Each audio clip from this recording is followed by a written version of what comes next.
আসসালামু আলাইকুম গাইজ, নিয়ে এসেছি আপনাদের জন্য আরও একটি রেসিপি, অরেঞ্জ কেক। তো প্রথমে এখানে নিয়েছি দুটো কমলার রস, তারপরে এখানে দিয়ে দেব গুঁড়ো করা চিনি। এবার চিনিটা আর কমলার রসটা খুব ভালোভাবে মিশিয়ে নেব। এই দুটো খুব ভালোভাবে মিশিয়ে নিয়ে তারপর এখানে দিয়ে দেব কিছুটা সাদা তেল, তারপর এখানে দিয়ে দেবো 1.5 কাপ মতো ময়দা। এবার এই সব কিছুটাকে মিক্স করে নেব। তারপর এখানে দিয়ে দেব বেকিং সোডা আর বেকিং পাউডার। এবার সব কিছু ভালোভাবে মিশিয়ে নেব।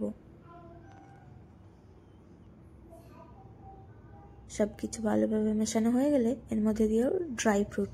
তো ড্রাই ফ্রুট এখানে আমি কাঠবাদাম, কাজু আর কিশমিশ নিয়েছি। তারপর এখানে দিয়ে দেব গ্রেট করা কিছুটা কমলার খোসা। কমলার খোসাটা দিলে খুব ভালো একটা ফ্লেভার আসে। এবার এটাকেও কিছুক্ষণ মিক্স করে নেব।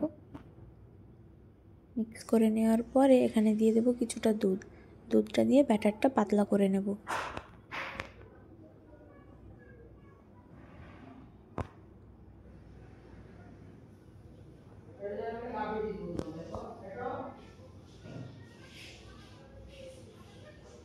ভালোভাবে মেশানো হয়ে গেছে। এবার এটা একটা অন্য বাটিতে দিয়ে কিছুক্ষণ বেক করে নেব।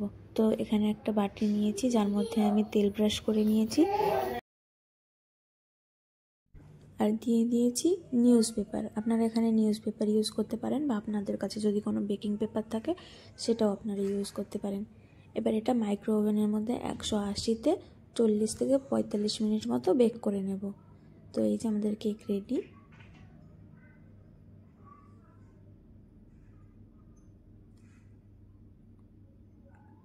এই যে দেখতেই পাচ্ছেন আপনারা কেকটা কতটা সফট হয়েছে। তো আপনারাও ট্রাই করবেন আর জানাবেন কেমন হয়েছে।